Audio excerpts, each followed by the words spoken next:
Welcome to the SaaS Backwards Podcast, where we reverse engineer the success of fast-growing SaaS firms and explore strategies CMOs and CEOs are using to drive their businesses forward.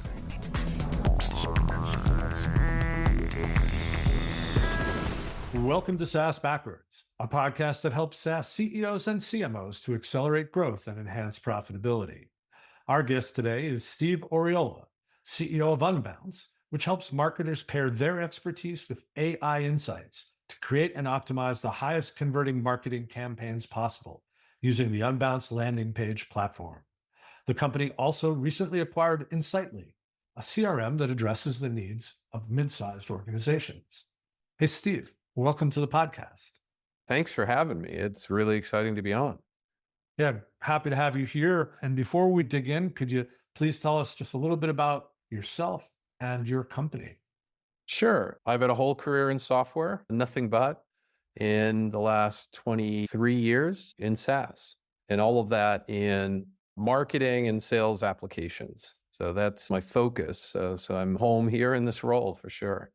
And when we were doing the prep, you were talking a little bit about the roles you've been taking on at this point in your career. You've been at it some time, and that a lot of it is kind of partnering with founders to help them make the most of what they've built and seeing through their visions. Can you talk a little bit about what that looks like and how founders might know that's a good thing to be considering?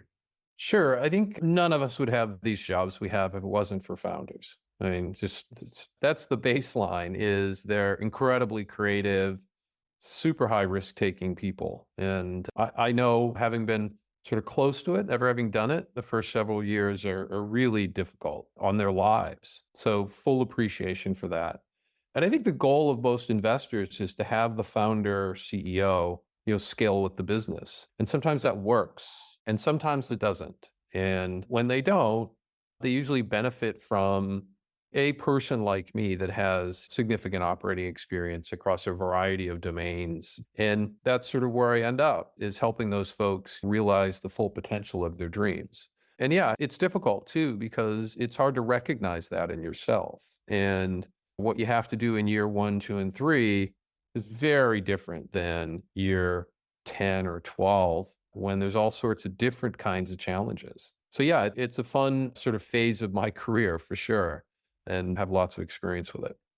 So I think if I was going to do a display ad in Forbes or Fortune, I'd say every Steve Jobs needs his Tim Cook, right? Yeah, I would say Steve Jobs was one that's pretty good story of someone scaling and doing unusual innovation capabilities at scale. So he might not be the best example, but yeah, even as he was doing that, he had his Tim Cook, his chief operating officer, and that's another way to do it.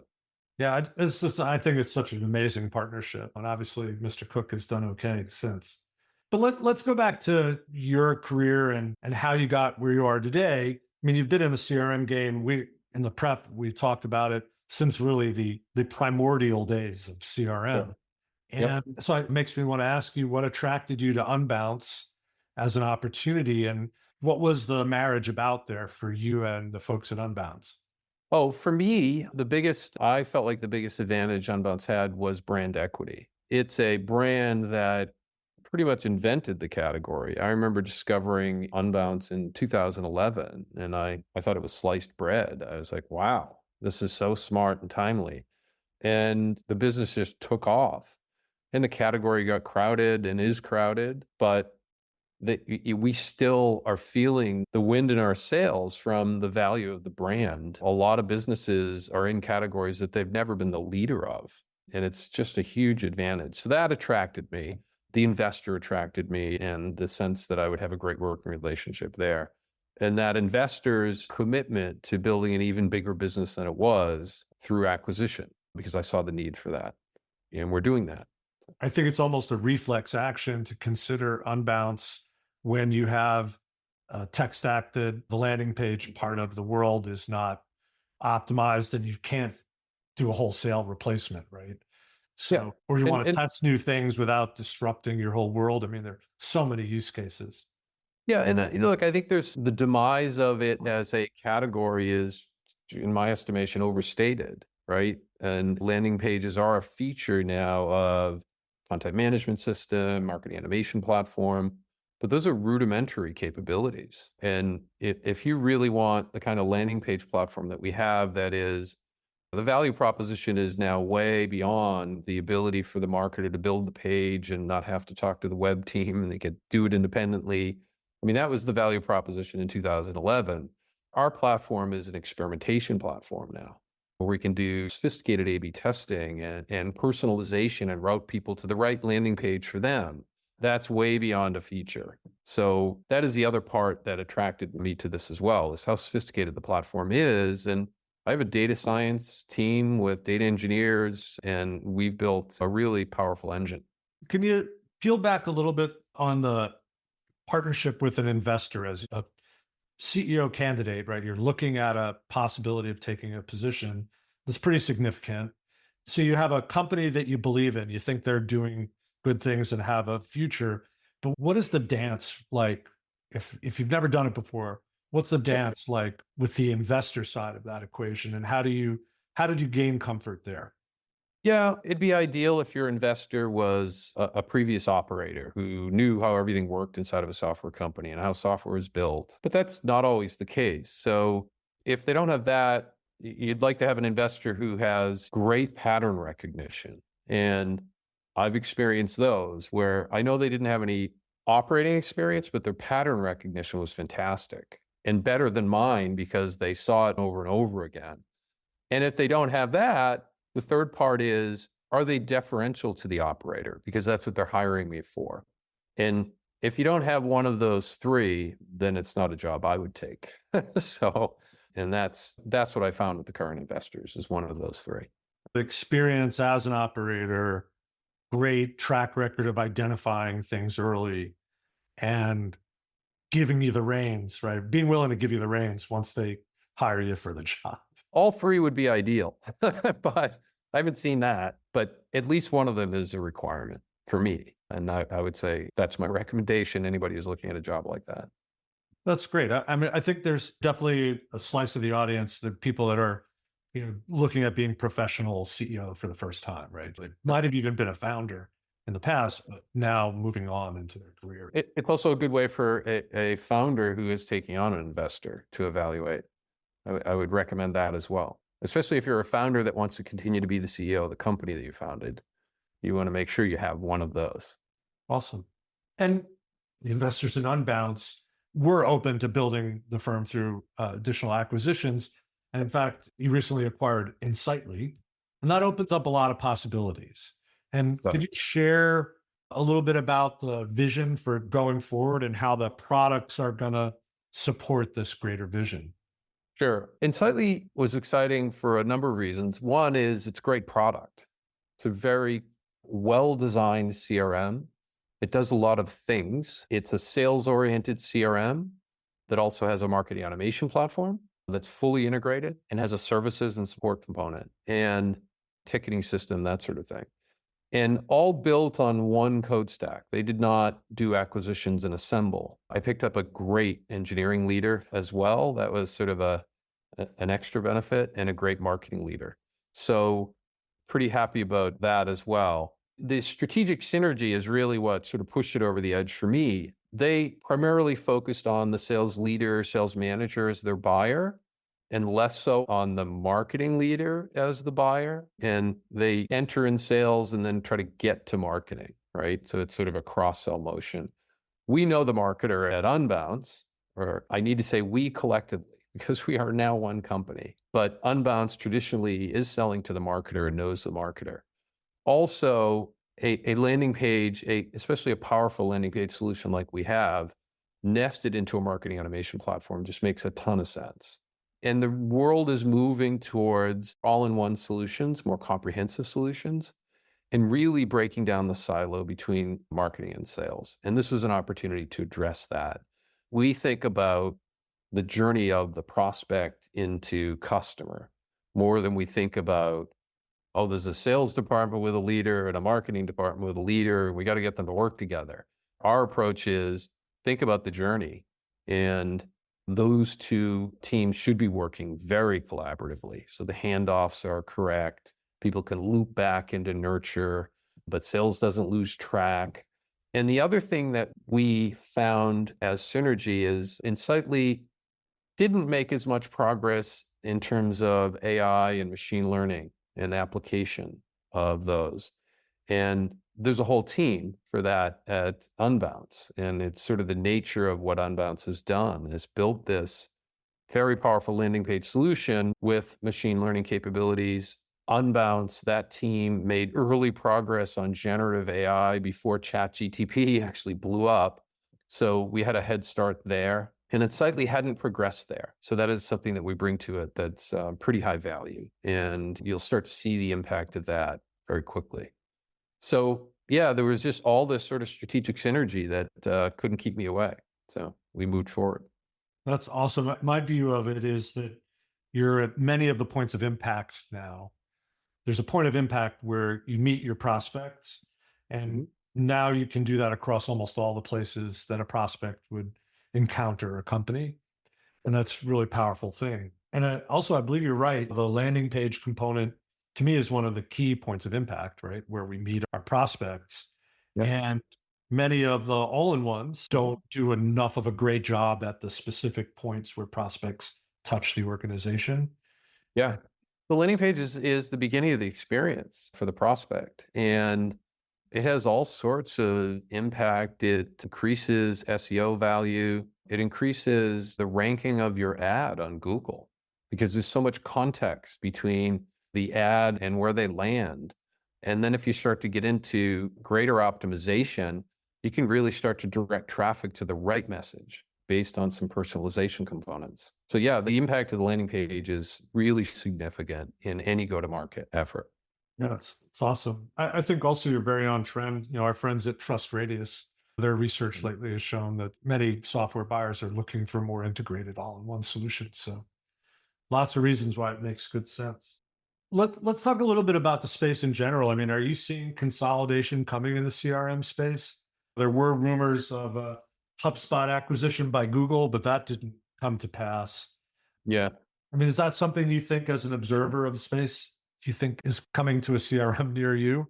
Maybe. I've never been a great prognosticator about those things, to be honest, but it would make sense. There's a lot of CRMs that are, my guess is on life support. It has become a crowded space. I'm certainly aware of Google HubSpot. I don't know how the recent court case affects that, unclear.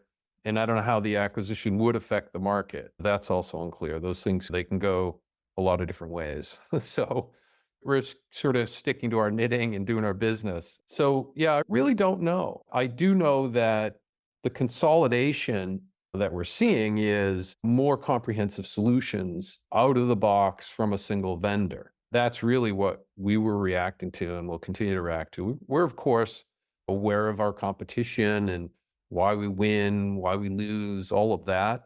And we'll continue to be focused there. But yeah, I'm not trying to guess about consolidation of CRM. We've got a competitor set on the CRM side that the focus is really on half a dozen that we run into. Fair enough. Kind of moving on. A lot of SaaS operators, SaaS companies think they have to move to a true enterprise prospect. And I just kind of feel like there's more than one way to get a great valuation. Can you talk about your perspective on attacking the mid-market as a SaaS company and contrast that with attempting to move to a true enterprise solution and what that takes? Yeah, I think you mentioned valuation. I mean, in terms of valuation, churn is an important metric. It can also be a bit of a vanity metric, but still, I think it's still an important operating metric. And of course, the larger the business you're selling to and the broader solution that you have, you'll see less churn as you do that, as you go up market.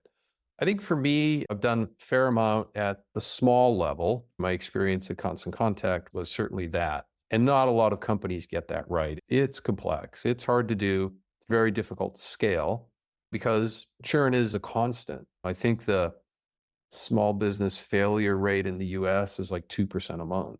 So you can expect that as effectively zero. You're starting at 2%. But for me, it's about the buyer and the user. And when you're going to market and acquiring small businesses, the buyer and the user are the same person. It's all about product. And that's sort of where their focus is. When you start to go up market, the buyer and the user start to separate. And even at mid-market, you'll end up talking to the buyer who is probably interested in the product and usability and the right features. But the person you're talking to is making that buying decision is usually deferring to a user or someone else in the organization, and they're different people. At mid-market, they're generally in the room, both of them, but you have to start to get smarter about what you're saying and to whom, and you're dealing with more non-product related buying criteria. Are you SOC 2 compliant? Are you GDPR? Because we have an office in Europe. Are you HIPAA compliant? These sorts of things, and security audits, things like that. You go up to enterprise, and that's even more separate. And the buying criteria are deeper and more sophisticated and more challenging. And you've got to be going in there with whole teams of people. So your cost of acquisition goes up as you go up market. Your sales cycle extends as you go up market because they're making decisions that they don't want to have to remake in a year or 2 years, right? Because there are a lot of criteria. So it's a different expense level. It's a whole different set of economics. You have to have the wherewithal to tolerate longer sales cycles. For me personally, all the way to enterprise, I have some enterprise experience. I certainly have mid-market and definitely small. I find the mid-market more appealing, just personally, because you're not dealing with potentially a year or 2 year sales cycle, and the business is more predictable than at the enterprise level. An enterprise-focused business can be just harder to predict, especially on the new business side. So the mid-market has super high need. They want to be treated like enterprise, and there's a lot of opportunity there. And the unit economics are better. And I do think the valuations are higher because the revenue is considered probably better revenue and more appealing to most investors, right? The churn's lower, the opportunity to expand within accounts, which is way more efficient than getting new business, that exists where it doesn't in small. So yeah, for all of those reasons, we're laser focused on the mid-market. I think it makes a lot of sense. It's sort of like the Goldilocks zone. It's sort of a just right kind of target set. And if you have the land and expand or cross-sell within an organization, you get a good reputation in those organizations. They don't want to make the same decision 2 or 3 or 4 times, right? So if they have a solution that works in Minnesota, they're going to want to roll it out in California and Nevada too, right? So it makes a lot of sense. I want to turn back a little bit. We touched on AI in your conversation about putting the firms together. But there's like our space, the marketing and sales software space, AI is like this pervasive noise in the echo chamber. And there's also some doubt about how AI could pan out for some businesses, especially on the end user side. Like like a chat GPT, how much can you really alter your work style? So how do you think it's going to pan out, and where should we be looking as either software builders or users for what are the best gains that you see people being able to make? So this all didn't begin with ChatGPT. Let's start with that and set the baseline. I mean, the application of machine learning, especially in CRM, has been going on for 10 to 15 years, as far as I can tell. It's been a while, and very real applications of machine learning well before generative AI became a thing. So let's just distinguish between machine learning and generative AI. None of those things really were about actually generating content like you're a human. Generative AI is fascinating. I think there's no question that it's in and people are using it. And I think the day of a marketer sitting there looking at a blank screen and they start typing, that's over. If the Gen AI isn't in the application of the platform, they're just jumping out to ChatGPT, using it and cutting and pasting. And it accelerates work significantly on the marketing side, in sales as well. So I think that's done, and everyone's going to have to accommodate that. There are even more interesting machine learning applications, especially in marketing and sales. And I think that is a place where we're going to continue to make strides. And I think it's an important investment. So I think if there's not intelligence in software, you're not going to be in business. I don't think it's overhyped. I think that there are hype cycles and we may still be in the hype cycle, and then the hype dies down and then the real applications take hold. And I don't know what this cycle is in terms of timing. It's always easier to tell in hindsight, but certainly we've been in a hype cycle. But I would say if it's overhyped, it's not overhyped significantly. I think these applications add real value. Yeah, I mean, I certainly see, especially where the data sets get beyond the number of dimensions humans can really manage to, there's a lot of opportunity, I imagine, in optimizing landing page tests, right? How many combinations can a human imagine? Very few. How many can the machine imagine? Yeah, very many. We're using machine learning to choose variants when you're testing multiple pages or messaging across pages or design across those pages. And we're making better decisions than a human could make. I mean, that's really what it's about. And it's largely about automation. And how do you make tasks easier? Or how do you make tasks just go away for people so that things just happen and the right things just happen? And you can do that without machine learning, but you can get to different levels with machine learning when you do it. So. It's a nice distinction to draw up for people if they're not certain of it. Kind of shifting gears, we got a couple more things to cover here. You and I are going to be at a roundtable tomorrow, and the topic is capital efficiency and go-to-market. And I wanted to ask you, what about that is important to you as a CEO? Why did that topic get your attention, and how did we get your time? Everything about it is important to me.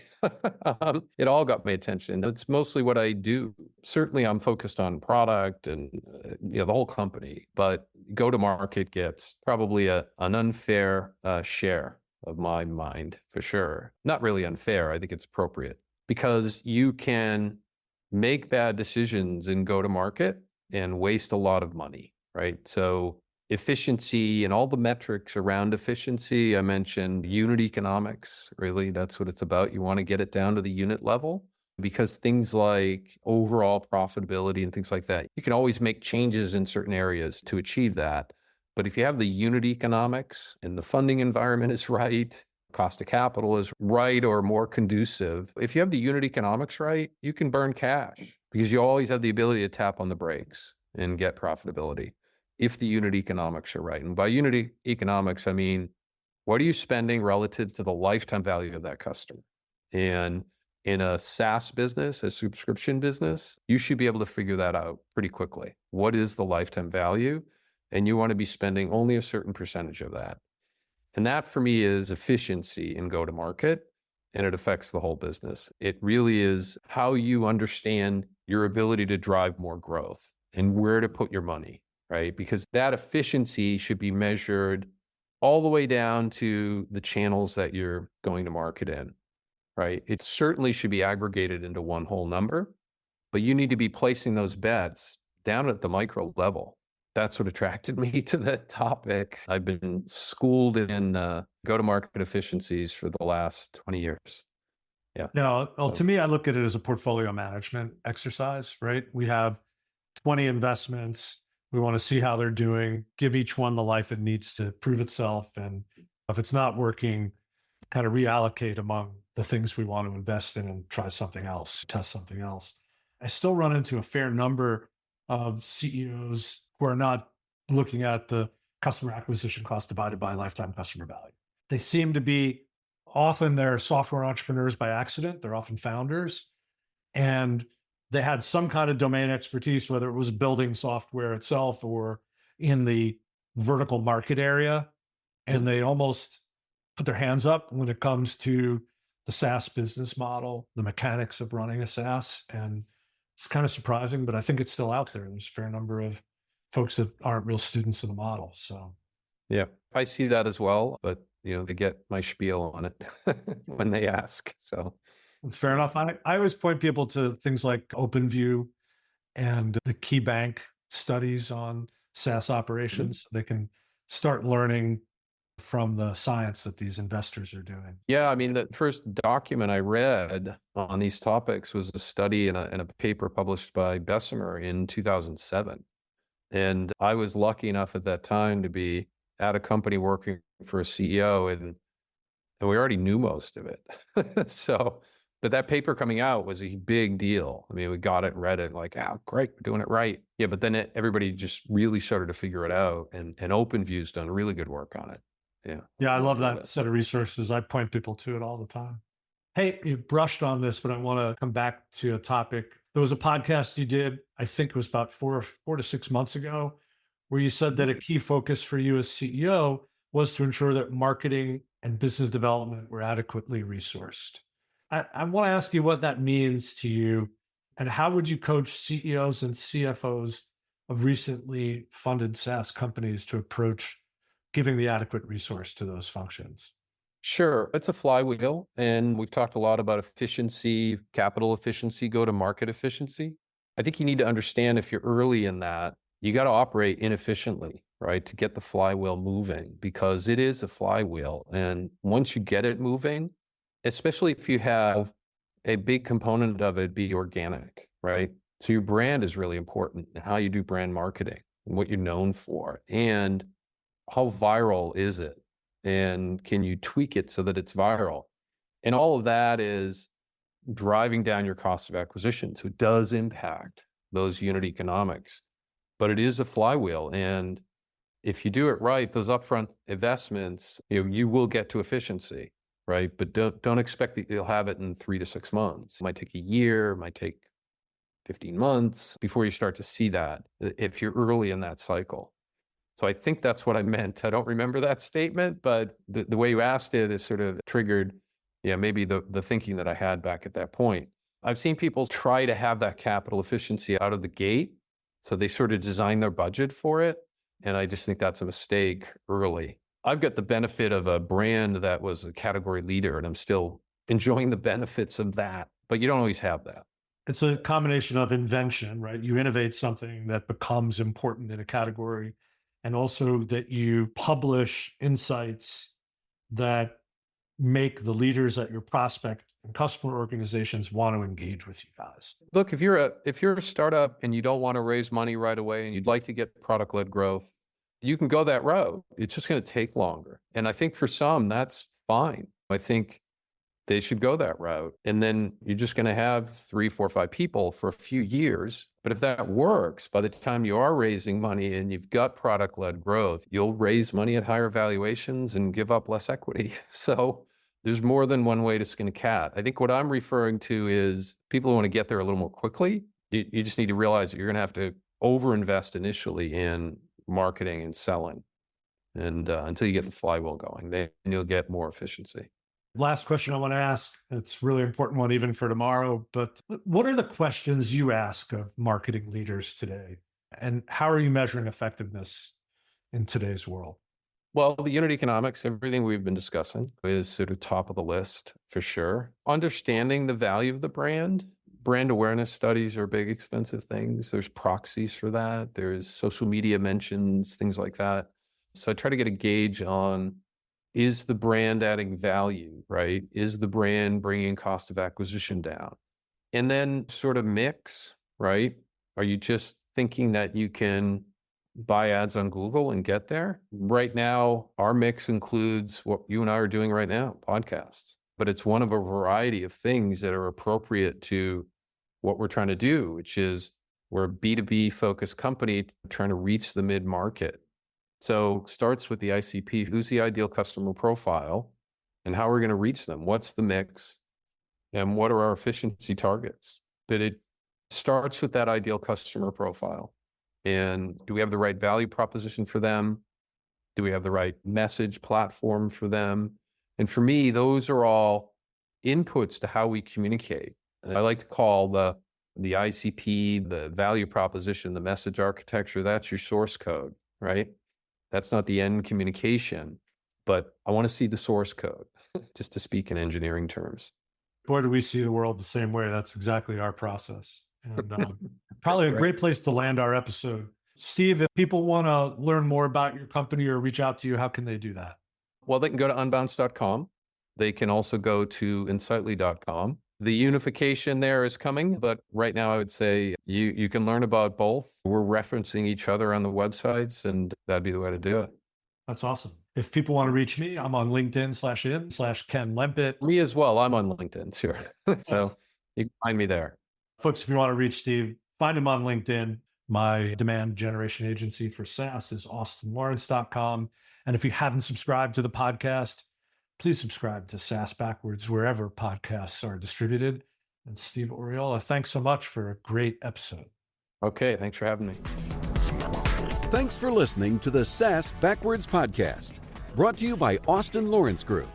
We're a growth marketing agency that helps SaaS firms reduce churn, accelerate sales, and generate demand. Learn more about us at www.austinlawrence.com. You can email Ken Lempit at kl@austinlawrence.com about any SaaS marketing or customer retention subject. We hope you'll subscribe, and thanks again for listening.